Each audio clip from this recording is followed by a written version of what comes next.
Hello, hello, hello mga apo! Mga apo! May lumiham na naman dito sa lola nyo. May lumiham na naman dito sa lola nyo. Dear Lola Charot. Meron na naman po akong problema tungkol po dito sa mga kati-kati ko. So, kailangan ko po ng payo nyo at malunasan itong kati-kati ko. Matindi po kasi itong sakit na nararamdaman ko sa balat. So, kati-kati. Iha. May papayo sa'yo ng lola mo. Kumain ka na masusustansya pagkain. At saka, gamutin mo yung kati-kati mo. Ito, gamot to. Kumain ka lagi nito. Nagyababat mo to sa suka. Para apo, hindi ka nangangati, okay? So, kailangan ko pong magamot tong problema ko na kati-kati para kasi nagkakanda sugat-sugat ng bumang balat ko.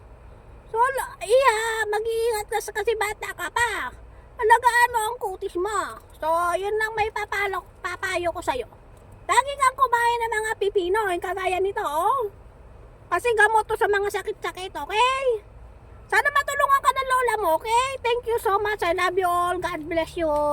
Maraming salamat po. Ang iyong lola, Lola Charot.